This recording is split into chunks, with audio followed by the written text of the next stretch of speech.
Nous poursuivons notre enseignement et nous saluons tous les enfants de Dieu partout dans le monde, ainsi que tous ceux qui seront amenés à pouvoir suivre cet audio. Que la grâce et la paix de notre Dieu vous soient multipliées dans le nom de Jésus-Christ. Donc nous poursuivons notre enseignement sur l'Écriture qui déclare que la mort et la vie sont au pouvoir de la langue. Donc c'est le thème que nous avons pris pour pouvoir nous édifier à ce jour. Que le Seigneur de grâce vous bénisse et nous poursuivons. Prenons nos Bibles, on va commencer. Proverbe 18. Proverbe 18, nous prenons à partir du verset... Proverbe 18, nous prenons à partir du verset 21. La mort et la vie sont au pouvoir de la langue. Je répète, Proverbe 18, verset 21. La mort et la vie sont au pouvoir de la langue. Ok? Proverbe 18, verset 21. La mort et la vie sont au pouvoir de la langue.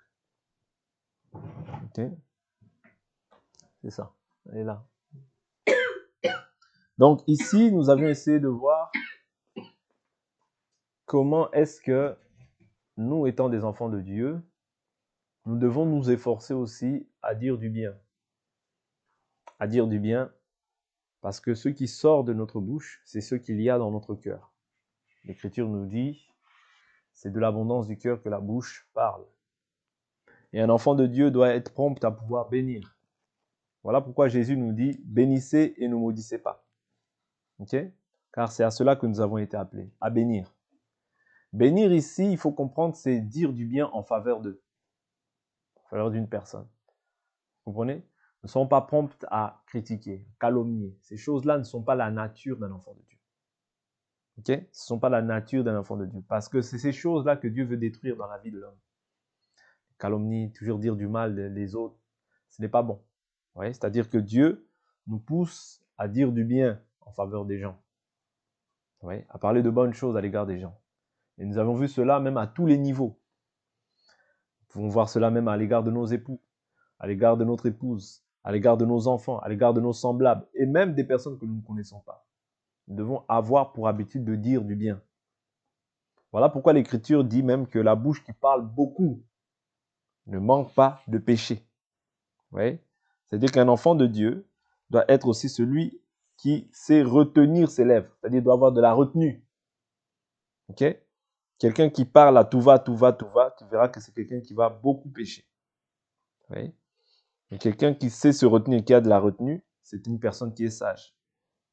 Okay? Donc c'est très important aussi de développer ça, étant un enfant de Dieu. Donc quand on parle de la mort et de la vie, même la vie que nous confessons est manifestée par la parole. Oui? Au commencement, Dieu créa les cieux et la terre. Oui? Au commencement, Dieu créa les cieux et la terre. La terre était informe et vide. Oui? Et quand Dieu, pour créer, il faut que Dieu parle. Oui? Pour créer, il faut que Dieu parle. Pour que la vie soit manifeste, il faut que Dieu parle. De même aussi, quand nous recevons la vie en Christ, oui, c'est par une confession. Oui? C'est par une confession, c'est-à-dire que tu confesses le Christ dans ta vie comme Seigneur et Sauveur. Romains chapitre 10, verset 9. Si tu confesses le Seigneur Jésus-Christ, si tu crois que Dieu l'a ressuscité d'entre les morts, tu seras sauvé. Vous comprenez? C'est par une parole que tu as reçue, et c'est par une parole que maintenant toi tu acceptes. Et cette parole, c'est cette même parole qui vient te donner la vie. Voilà pourquoi on ne blague pas avec ces paroles. Les paroles que tu peux dire peuvent être en ta faveur, mais peuvent être aussi en ta défaveur. Est-ce que vous comprenez? Même Ecclésiaste nous dit cela, nous dit ne sois pas prompte à pouvoir... On peut prendre cette écriture, parce que souvent les gens ont tellement la démangeaison de pouvoir parler qu'ils se mettent à dire n'importe quoi, même à faire des promesses, même à faire des vœux, mais qu'ils ne tiennent pas par la suite. Et cela va te pousser à pécher. Voilà pourquoi prenons une écriture. On va parler de beaucoup de sujets. On ne va pas tous les prendre en même temps, mais là, prenons d'abord le sujet même des vœux. Tout ça, c'est par la parole. Oui. C'est pourquoi la Bible nous dit, par tes paroles, tu seras justifié, Mais par tes paroles, tu seras aussi condamné. C'est que par tes paroles. Parce que c'est par là, Dieu aussi veut nous enseigner à avoir de la maîtrise. Ouais, la maîtrise est très importante dans la vie d'un enfant de Dieu. La maîtrise, ne pas parler à tout va, non. Ouais, ça peut te faire défaut. Je prends Ecclésiaste chapitre 5. Ne te presse pas d'ouvrir la bouche et que ton cœur ne se hâte pas d'exprimer une parole devant Dieu, car Dieu est au ciel et toi sur la terre. Que tes paroles soient donc peu nombreuses. Peu nombreuses. En effet, le rêve vient de la foule des soucis et la voix de l'insensé se fait entendre par une foule de paroles. Lorsque tu as fait un vœu à Dieu, ne tarde pas à l'accomplir, car il n'y a point de faveur pour les insensés. Accomplis le vœu que tu as fait. Ok? Donc ici, on voit encore même la partie du vœu. On doit comprendre que par ce vœu que tu fais, si tu l'accomplis, tu as la bénédiction de Dieu. Mais si tu ne l'accomplis pas, la malédiction s'abat sur toi. Autrement dit, la mort. Parce que nous définissons la mort comme la séparation d'avec Dieu. C'est-à-dire que dès lors où tu n'es plus dans la volonté de Dieu, en réalité, tu demeures dans la mort. Ouais, tu demeures dans la mort. C'est pourquoi Dieu avait dit à Adam, le jour où tu mangeras de l'arbre, de la connaissance du bien et du mal, tu mourras. La mort là, dont il était question, ce n'était pas la mort physique, mais c'était la mort spirituelle. Et c'est ça que tout chrétien doit redouter, la mort spirituelle. Parce que physiquement, nous savons que nous partirons tous. Mais spirituellement, quand tu te sépares avec Dieu, si tu meurs aussi dans cet état, tu ne seras pas avec Dieu.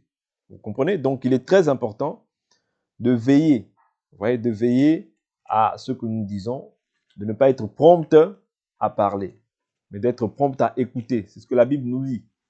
Okay? D'être prompt à écouter. Donc là, dans le cadre des vœux, on voit même que la mort peut être manifestée, mais la vie aussi peut être manifestée. Il y a aussi, on peut prendre par exemple le livre de, Jacques, rapidement. Retenez bien Matthieu chapitre 18, verset 21, c'est le texte de base qui va nous pousser à prendre plusieurs autres écritures et qui vont nous permettre de pouvoir focaliser, de pouvoir poser du moins notre enseignement. Et n'oubliez pas qu'à la fin de cette écriture, il est écrit, parce qu'il est écrit, la mort et la vie sont au pouvoir de la langue. Quiconque l'aime, quiconque l'aime en mangera les fruits. C'est-à-dire que si ta langue aime la mort, tu te dirigeras vers la mort. Mais si toi, tu aimes la vie, tu te dirigeras vers la vie. Mais les fruits, c'est-à-dire tu vas bénéficier de ce que tu as semé. C'est pourquoi l'Écriture, en d'autres termes, vient nous dire, ce qu'un homme aura semé, il le moissonnera. Ça, c'est une science divine. Même cette science divine s'applique aussi sur la terre. Je sème le bien, je fais le bien, je récolte le bien. Je sème le mal, je vais récolter le mal. Vous comprenez? C'est comme ça. Ça veut dire ce que tu sèmes, tu es censé normalement le récolter. Même naturellement comme ça, les gens qui sèment, je sais pas moi, un pommier, les graines de pommier, ils vont récolter un pommier. Vous voyez? Donc, c'est aussi ça dans les choses de Dieu. C'est-à-dire ce que tu sèmes, tu les récolteras. Si tu crois en quelque chose fermement, cette chose-là aussi t'arrivera. Ouais. Mais qu'est-ce que tu dis de toi? Si même il arrive que tu as un problème dans ta vie, mais que c'est-à-dire que tu crois fermement que ce problème-là, ce n'est pas la fin, mais que tu dis non, le Seigneur finira par te délivrer, le Seigneur finira aussi par te délivrer. Mais si aussi tu te laisses ébranler par ce problème, tu verras que la Bible nous dit, si tu faiblis au jour de la détresse, ta force ne sera que détresse. C'est-à-dire que tu ne verras aucune issue. Tu ne verras aucune issue et tu te diras non, ben, comme par exemple pour Judas, ben, il est parti se pendre. Vous comprenez? Mais Pierre n'a pas agi ainsi. Pierre s'est repenti et il a cru que la grâce de Dieu pouvait aussi le relever. Vous comprenez? Deux personnes, deux agissements différents. Ouais. L'autre culpabilise et sa culpabilité l'emmène à la mort. Voilà pourquoi on parle de la tristesse qui conduit à la mort, mais de la tristesse qui conduit à la vie. Ouais. Il y a une repentance selon Dieu, il y a une repentance selon le monde. La repentance selon le monde produit la mort. La repentance selon Dieu produit la repentance selon Dieu produit la vie, parce que tu vas te repentir, Ouais, tu vas te repentir selon Dieu. C'est-à-dire tu vas avoir une profonde tristesse par rapport à l'action que tu as faite, mais pour revenir à Dieu. Ok? Donc l'erreur n'est pas une fin en soi, mais il faut prendre compte de ces erreurs et ne plus les reproduire. C'est ça qu'un enfant de Dieu doit faire. Parce que la repentance, c'est Proverbe chapitre 28, verset 13. Si quelqu'un cache ses transgressions, il ne prospère point. Mais s'il les confesse et les délaisse, il obtient la miséricorde. Vous voyez? Confesser, délaisser la chose. C'est là que la miséricorde de Dieu s'abat sur toi. OK? Donc toutes ces choses qu'on dit viennent en fait tirer leur essence dans cette écriture. Voilà pourquoi je vous dis toujours que confesse toujours du bien de ta vie. Même si tu ne vois pas quelque chose s'accomplir, de ta bouche ne commence pas à te lamenter, de ta bouche ne commence pas à te dénigrer, à t'auto-dénigrer, ou bien à faire un portrait sombre même de ton avenir. C'est pas bon. Un enfant de Dieu marche toujours avec l'espérance. Ouais, l'espérance. Parce que la Bible nous dit, il est écrit, je ne t'abandonnerai pas, je ne te délaisserai pas. Dieu connaît tes souffrances. Dieu connaît tes difficultés. Dieu connaît tes épreuves. Dieu connaît tes combats. Dieu connaît tes luttes. Ouais. Et tout ce qui peut t'arriver. La maladie que tu traverses là, Dieu la connaît. Même si ça te semble interminable, même si tu te dis que je n'en sortirai pas, Dieu a la capacité parce qu'il a le nom au-dessus de tout nom. Si Jésus n'avait pas le nom au-dessus de tout nom, c'est-à-dire il y aura quelqu'un qui est au-dessus de lui. Mais comme Jésus est le Dieu de tout esprit, il faut savoir que la situation que tu passes, c'est un petit moment, mais à la fin, Dieu finira toujours par t'en délivrer. S'il fait lever son soleil sur les bons et sur les méchants, à combien plus forte raison, toi qui es son enfant, ne te délivrera-t-il pas de cette chose-là qui peut tenter, qui peut être pour toi un obstacle ou une montagne? Vous comprenez? Donc Dieu peut tout. Et rien ne lui est impossible. Ok? Je vais prendre une écriture, comme je le disais depuis tout à l'heure, dans le livre de Jacques. Dans le livre de Jacques, il est écrit, Jacques, je prends au chapitre 3. Jacques, je prends au chapitre 3. Il faut comprendre que dans l'évangile, on a des prédicateurs qui communiquent la mort aussi, okay? Mais des prédicateurs qui communiquent la vie. Mais tout ce qu'ils font, c'est à la fin. Parce que là, Jacques chapitre 3 nous parle des prédicateurs qui doivent avoir de la modération, pour ceux qui enseignent. Jacques chapitre 3 verset 1. Ne soyez pas nombreux à vouloir être docteurs, mes frères, car vous savez que nous subirons un jugement plus sévère. Nous bronchons tous de plusieurs manières. Si quelqu'un ne bronche pas en parole, c'est un homme parfait. Si nous mettons le morse dans la bouche des chevaux pour qu'ils nous obéissent, ici je vous ai toujours dit qu'il parle des personnes qu'ils encadrent, nous dirigeons aussi leur corps tout entier. Vous voyez? Ainsi nous comprenons que c'est le Seigneur qui nous dirige d'une manière absolue, mais les hommes aussi doivent aussi avoir un mot sur la manière dont tu te comportes. Vous voyez? Parce que la Bible nous dit, obéissez à vos conducteurs. Vous voyez? En sachant qu'ils veillent sur vos âmes. En réalité, celui qui veille d'une manière absolue sur l'âme des enfants de Dieu, c'est Dieu. Mais humainement comme ça, Dieu nous confie aussi des bergers pour qu'ils puissent veiller sur votre comportement, sur votre conduite, sur vos agissements. D'accord? Afin de vous redresser dans la douceur et dans l'amour, s'il y a lieu de le faire, bien sûr. Pas le faire, pour dire que j'ai fait, non. Mais redresser dans l'amour et exhorter, afin que les gens, parce que c'est le Saint-Esprit qui fait cette œuvre dans la vie de chacun d'entre nous. Donc, nous dirigeons aussi leur corps tout entier.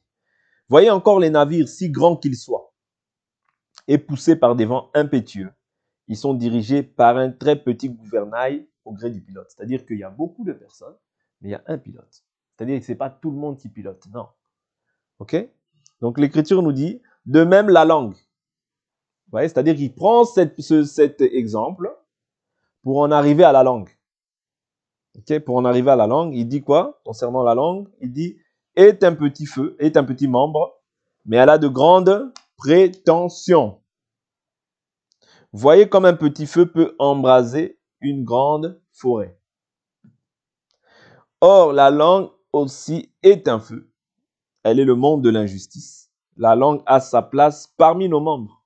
Elle souille tout le corps et embrasse tout le cours de l'existence, embrasée qu'elle est par la géhenne. Oui. Embrasée qu'elle est quoi? Par la géhenne. Toutes les espèces de bêtes sauvages, d'oiseaux, de reptiles, d'animaux marins sont domptées et ont été domptées par l'espèce humaine. Mais la langue, aucun homme ne peut la dompter. C'est un mal qu'on ne peut maîtriser. Elle est pleine d'un venin mortel. Vous voyez, cette même langue, elle est pleine d'un venin mortel. Par elle, nous bénissons le Seigneur notre Père. Par elle, nous maudissons les hommes faits à l'image de Dieu. De la même bouche sortent la bénédiction et la malédiction. Il ne faut pas, mes frères, qu'il en soit ainsi. C'est-à-dire qu'il refuse que dans cette même bouche, il y ait un orifice qui fait sortir deux eaux.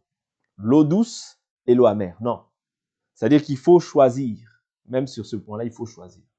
Et comme j'ai dit au préalable, il parle des prédicateurs. C'est-à-dire que Dieu sait qu'il y a des prédicateurs qui vont avoir ces deux manières de faire. Il ne faut pas qu'il en soit ainsi. Voilà pourquoi Dieu a tout mis par écrit. Toi, tu ne peux que bénir. Si quelqu'un est maudit, c'est Dieu qui le maudit. Ce n'est pas nous qui maudissons les gens.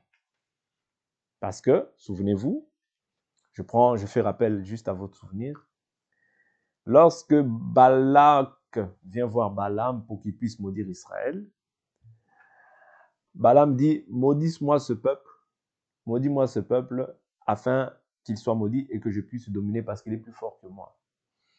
Balaam dit, quand il va faire ses invocations, il dit, comment maudirais-je celui que Dieu n'a pas maudit?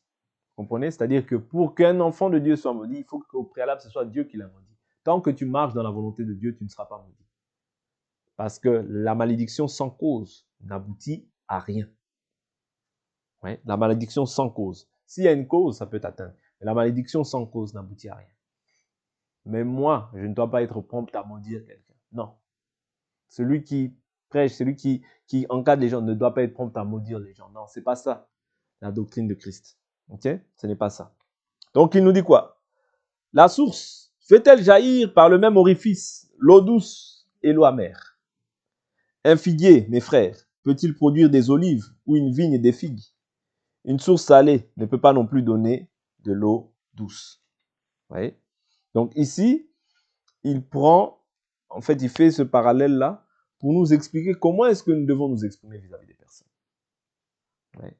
Comme je vous ai dit, la mort et la vie sont au pouvoir de la langue. C'est-à-dire cette langue-là, c'est tout un pouvoir, ouais, que tu peux bénéficier et qui peut aussi être nuisible pour ta propre vie si tu l'utilises à mauvais escient.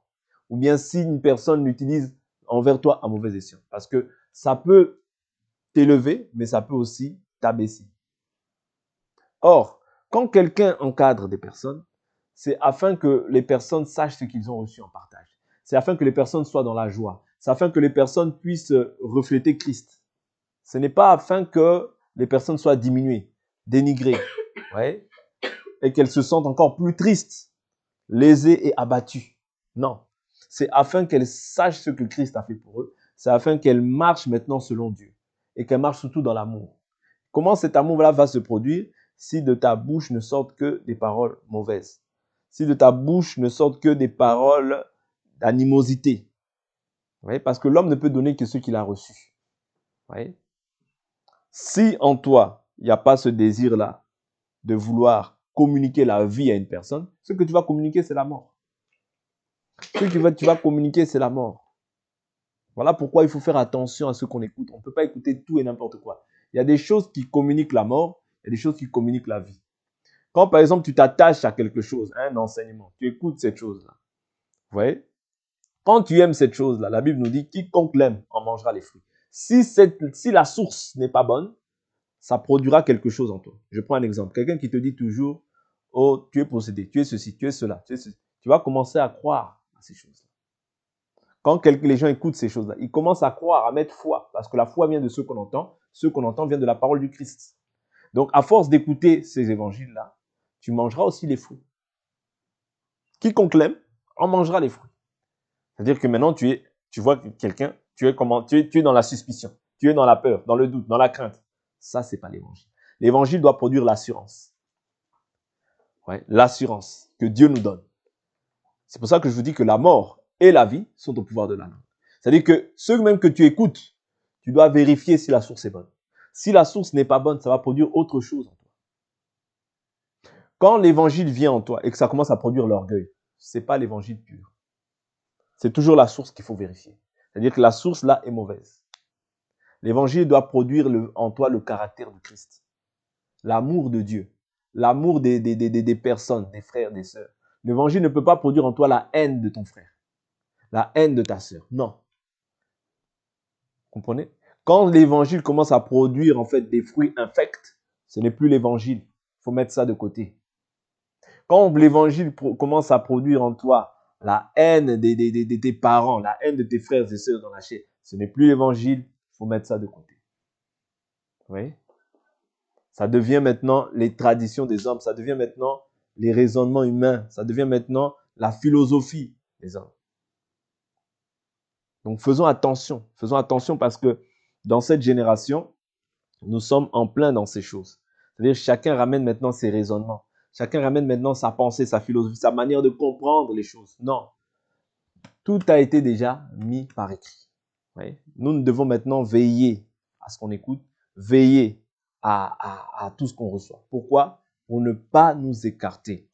Oui. Pour ne pas nous écarter. Vous comprenez? Parce que ce que tu écoutes, c'est ce qui va nourrir ton âme. Parce que cette parole-là, c'est toute une nourriture pour l'âme.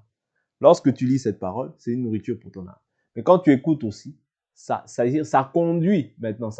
C'est ça qui va conduire ta marche en Christ. Oui. C'est ça qui va conduire ta vie. Parce que en fait, c'est une nourriture. C'est la nourriture de l'âme. Physiquement, comme ça, on ne voit pas. Mais spirituellement, ce qu'on est en train de faire, je vous dis toujours, c'est ajouter pierre sur pierre. Mais ça, on ne le voit pas. C'est-à-dire qu'à chaque enseignement, chaque exhortation, c'est une pierre qu'on pose à l'édifice spirituellement pour que tu sois fort, pour que tu sois bien fondé en Jésus. Mais si maintenant, c'est un évangile de mort que tu entends, c'est un évangile de mort, c'est là où tu vois, les gens maintenant ont peur de leurs parents, ont peur de leurs tantes, ont peur de leurs oncles, ont peur de ceci. Ils voient un chat au nom de Jésus, ils voient un chien au nom de Jésus, ils voient une souris passer, ça c'est mon oncle. Vous voyez? Donc, c'est un évangile de mort. Ce n'est pas un évangile qui communique la vie aux gens. Vous rigolez, mais il y a des familles qui sont détruites comme ça. Il y a des enfants qui sont chassés de leur foyer comme ça, à un âge très bas. C'est-à-dire qu'à un âge peut-être comme les petits enfants qui sont là, 5, 10 ou 12 ans. Ils sont mis à la rue, pourquoi? Parce qu'on a dit que c'était un sorcier. Même si c'est un sorcier, tu dois lui manifester de l'amour. Même s'il s'avère que ton enfant était un sorcier, tu dois lui manifester de l'amour. L'amour, c'est la plus grande arme que Dieu nous a donnée. L'amour, c'est la plus grande arme que Dieu nous a donnée. Ouais. C'est la plus grande arme. Ouais. L'amour, c'est une arme puissante. Quand tu aimes, même si la personne te déteste, tu l'aimes, tu lui manifestes de l'amour, il ne pourra pas résister. Ouais. Ici, je vous dis ça pourquoi? Pour ramener toujours vos cœurs à Christ. Pour ramener toujours vos sentiments afin que vous ayez des sentiments purs selon la parole. Ouais. Parce que ce qu'on entend, c'est ce qui nous conduit. Ce qu'on reçoit, c'est ce qui va faire en sorte que je sois soit affermi en Christ, ou soit je suis dans un autre évangile. Ouais, je suis dans un autre évangile. Voilà pourquoi il faut faire attention parce que quand tu aimes ces choses-là, c'est ceux aussi que tu vas moissonner. Ouais. Quiconque l'aime en mangera les fruits. Ouais. Quiconque l'aime en mangera les fruits. Donc c'est très important de comprendre que nous sommes dans l'évangile, oui, mais c'est pour rester dans le véritable évangile, pas dans le faux. Hier, je vous avais pris quelques exemples lorsqu'on voit par exemple Élisabeth qui était appelée la stérile. Nous avions pris Noémie qui s'appelait Mara. Pourquoi Mara qui veut dire amère? Vous voyez, parce que elle était partie comblée, mais elle est revenue amère. Pourquoi? Parce qu'elle a perdu son mari et ses 2 fils. Ce sont des situations difficiles qui peuvent arriver dans la vie de tout un chacun. Ok? Mais il faut toujours avoir la confiance en Dieu et que Dieu fait toute chose pour un but. Toute chose. Ouais. Je vais prendre aussi une écriture, aujourd'hui toujours dans l'Ancienne Alliance, qui va nous aider. Ça, je vous ai pris ces écritures simplement pour vous faire comprendre que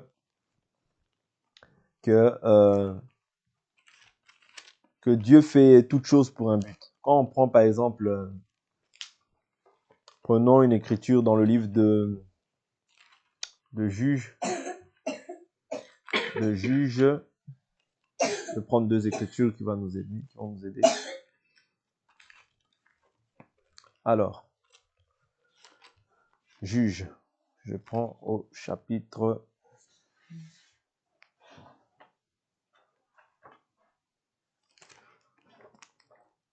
Je prends le chapitre.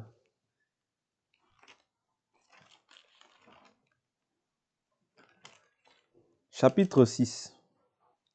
Chapitre 6. Verset 11. Je prends même une partie de verset 6. Veuillez m'excuser. Israël fut très appauvri par Madian, et les Israélites crièrent à l'Éternel. Lorsque les Israélites crièrent à l'Éternel, au sujet de Madian, l'Éternel leur envoya un prophète. Il leur dit: ainsi parle l'Éternel, le Dieu d'Israël. Je vous ai fait monter d'Égypte, et je vous ai fait sortir de la maison de servitude. Je vous ai délivré de la main des Égyptiens et de la main de tous vos oppresseurs. Je les ai chassés devant vous, et je vous ai donné leur pays. Je vous ai dit: je suis l'Éternel votre Dieu. Vous ne craindrez pas les dieux des Amoréens dans les pays desquels vous habitez, mais vous n'avez pas écouté ma voix. Puis vint l'ange de l'Éternel, et il s'assit sous le térébinthe d'Ophra, qui appartenait à Joas du clan d'Abiézer. Gédéon son fils battait du froment au pressoir pour le mettre à l'abri de Madian. L'ange de l'Éternel lui apparut et lui dit: l'Éternel est avec toi, vaillant héros. Gédéon lui dit: ah mon Seigneur, si l'Éternel est avec nous, pourquoi tout cela nous est-il arrivé? Et où sont tous ces prodiges que nos pères nous racontent quand ils disent: l'Éternel ne nous a-t-il pas fait monter hors d'Égypte? Maintenant l'Éternel nous abandonne et nous livre entre les mains de Madian. L'Éternel se tourna vers lui et dit: va avec cette force que tu as, et tu sauveras Israël de la main de Madian. N'est-ce pas moi qui t'envoie? Il lui répondit: ah mon Seigneur, avec quoi sauverai-je Israël? Voici que ma parente est la plus pauvre en Manassé, et je suis le plus petit dans la maison de mon père. Vous voyez? C'est-à-dire que l'image qu'il a de lui-même, il a un portrait déjà assombri. Il se dit: l'Éternel nous a abandonnés. Je suis le plus petit de la maison de mon père. Or, Dieu, quand il te prend, il te voit déjà grand. Il te voit déjà dans la grandeur. Parce que c'est Dieu qui élève. Ouais, la Bible nous dit: l'élévation ne vient ni de l'Orient ni de l'Occident, mais elle vient de l'Éternel. C'est Dieu qui élève. Quand Dieu te prend, toi, tu ne dois pas commencer à te poser des questions. Quand Dieu t'appelle, ne te pose pas de questions, mais glorifie Dieu. Ouais. Apprenons à être comme ça. Apprenons à voir toujours Dieu grand. Ne te dis jamais que Dieu t'a abandonné. Ouais. Ne te dis jamais que Dieu t'a abandonné. Parce que là, Israël avait péché. Voilà pourquoi Dieu s'est détourné d'eux. Ouais. Dieu s'est détourné d'eux. Mais lorsque Israël se repentait, Dieu revenait à eux. Ouais. Simplement pour nous faire comprendre que le portrait, ce que tu dis de toi-même, c'est ça aussi qui va t'arriver.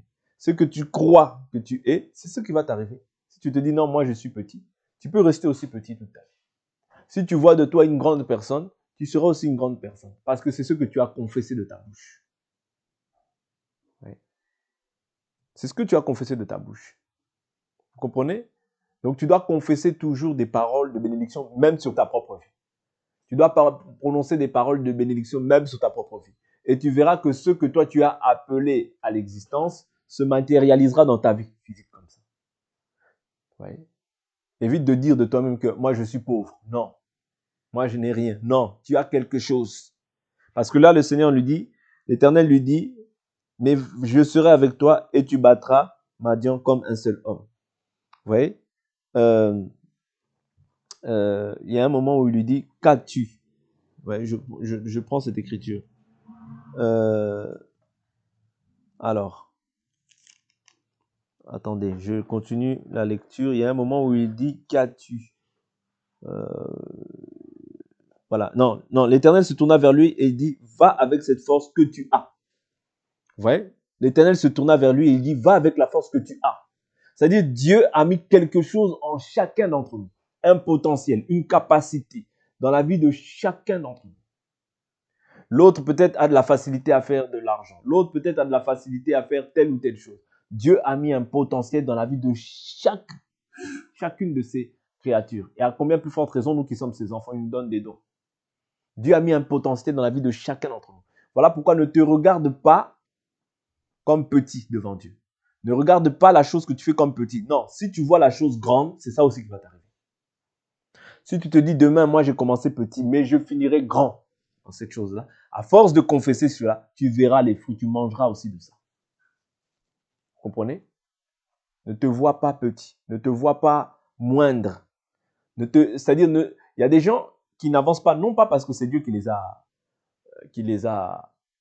leur a freiné la route, non.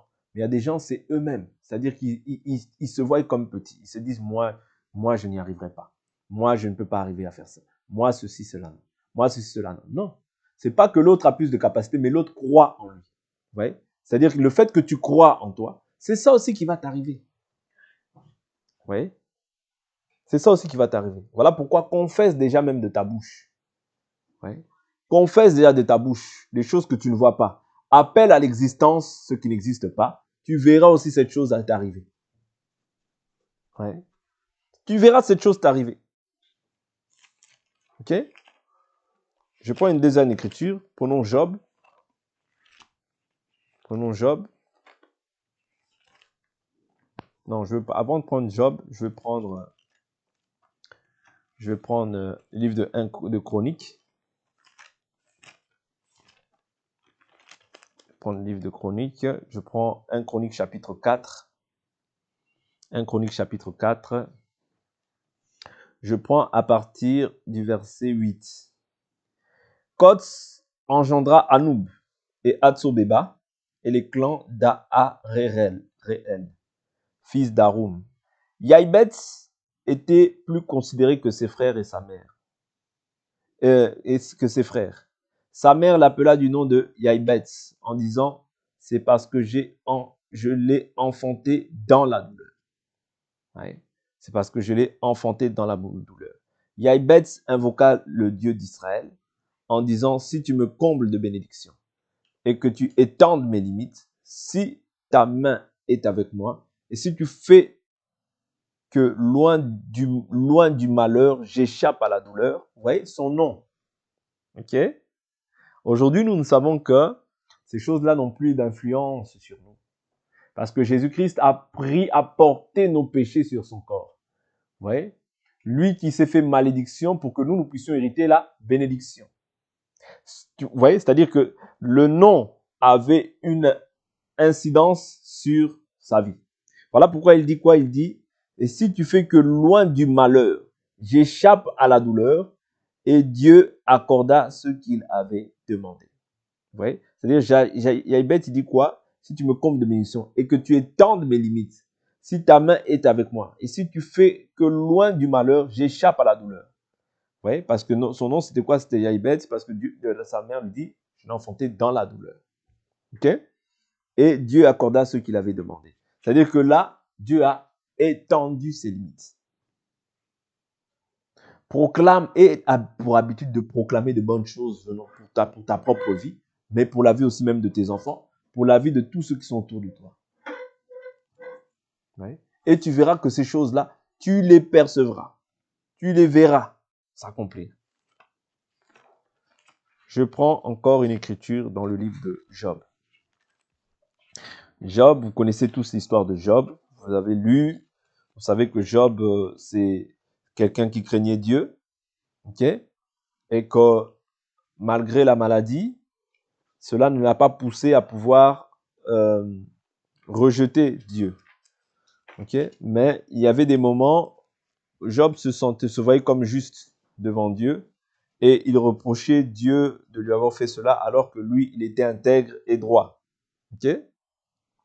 Maintenant, je prends une écriture au chapitre 4 de Job. Au chapitre 4 de Job. Je prends à partir du verset 3, je vais sauter. Il dit, voici que tu as donné des leçons à beaucoup, tu as fortifié les mains languissantes, tes propos ont relevé celui qui trébuchait, tu as affermi les genoux qui pliaient, lassé et maintenant qu'il s'agit de toi, tu te lasses. Maintenant que cela te touche, tu te troubles. Ta crainte de Dieu n'est-elle pas ton soutien? Ton espérance n'est-ce pas l'intégrité de tes voies? Souviens-toi donc, quel est l'innocent qui a péri? Vous voyez? Donc ici, son ami lui fait rappeler qu'il fortifiait les genoux qui languissaient. Vous voyez? Maintenant qu'il s'agit de lui, voilà pourquoi tu peux être debout et te dire, oh, mais pourquoi il faiblit? Non. C'est-à-dire que c'est-à-dire aujourd'hui, c'est son tour de souffrir, mais demain, ça peut être le tien. Quand ce sera ton tour, toi, tu dois toujours rester positif. Parce que quand rien ne t'arrive, tu te dis, bon, ça va. Mais lorsque les choses t'atteignent, maintenant, comment est-ce que tu agis? Il faut toujours que tu sois debout, malgré toutes les difficultés. Je prends Job 3, verset 25. Job dit, ce qui me fait peur, c'est ce qui m'arrive.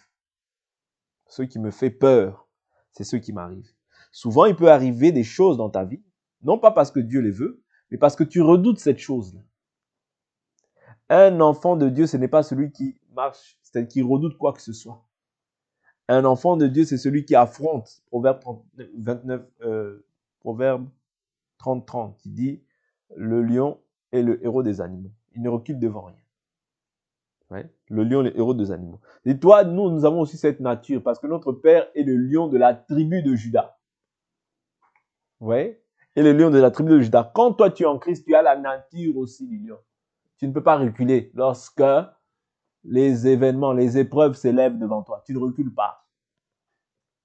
Ouais. Le lion, c'est le héros des animaux. Donc, nous avons cette nature-là, okay, en nous. Parce que nous avons reçu Christ. Et Christ, c'est le lion de la tribu de Juda. Donc, toi, tu ne peux pas redouter ce que les hommes redoutent. Tu ne peux pas craindre ce que les hommes craignent. Il dit, ce qui me fait peur, c'est ce qui m'arrive. Donc, il y a des choses qui peuvent t'arriver, non pas parce que c'est la volonté de Dieu, mais parce que tu crains cette chose. Tu as peur de cette chose. Et cette chose peut t'arriver. Il dit, ce que je redoute, c'est ce qui m'atteint. Qu'est-ce que tu redoutes encore? Parce que c'est cette chose-là, comme tu la redoutes, c'est ce qui va t'atteindre. La foi que nous confessons doit exclure toute forme de peur, toute forme de crainte. Vous voyez? Je ne peux rien redouter. La crainte que tu dois avoir, c'est la crainte envers Dieu. La crainte que tu dois avoir n'est pas envers les hommes. Mais nous respectons les hommes. Parce que Paul dira quoi? Que je m'efforce à avoir une bonne conscience envers Dieu, mais aussi envers les hommes.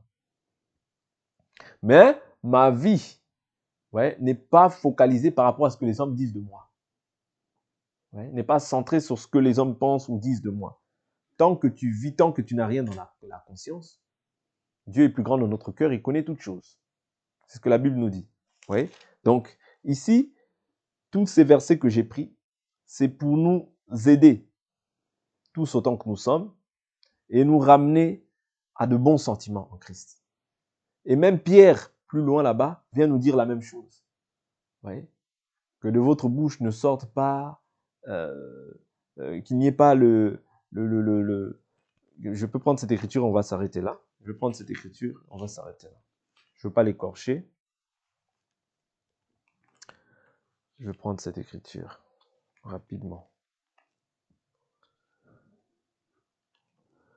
C'est très important parce qu'aujourd'hui, on a affaire à des gens qui maudissent par-ci, qui maudissent par-là. Non. Même si vous voyez ça, sachez que ce n'est pas la volonté de Dieu. La volonté de Dieu, c'est que nous puissions toujours bénir. Vous voyez? Toujours bénir, toujours. Alors, je prends encore une écriture et je m'arrête là. Alors.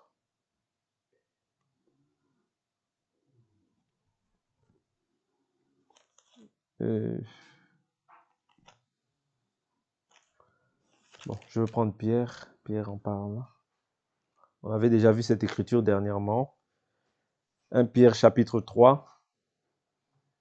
Je prends à partir du verset 9. L'écriture nous dit, ne rendez pas mal pour mal, ni insulte pour insulte. Au contraire, bénissez, car c'est à cela que vous avez été appelés, afin d'hériter la bénédiction. 1 Pierre 3, verset 9.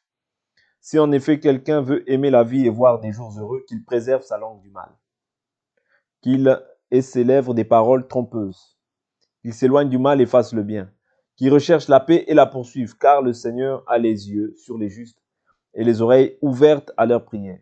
Mais la face du Seigneur se tourne contre ceux qui font le mal. Vous voyez, donc ici, comprenez que faire le mal, c'est faire tout ce qui est en opposition à ce que Dieu demande. C'est ça le mal. Le mal, c'est pas seulement se dire ce que moi je pense. Non, le mal, c'est tout ce qui est contraire à la volonté de Dieu. Voilà pourquoi l'Écriture nous dit, si quelqu'un sait faire le bien, il ne le fait pas, il commet un péché. Vous voyez? Donc le mal ne commence pas par rapport à une action que tu aurais voulu faire ou par rapport à une... Non, le mal, c'est refuser de faire tout ce qui est juste devant Dieu. Ça, c'est mal. Voilà pourquoi nous, étant des enfants de Dieu, nous devons nous exercer à faire le bien afin que Dieu soit glorifié dans les actes que nous posons. Donc, pour cet enseignement, on termine là et nous allons prier au nom de Jésus-Christ.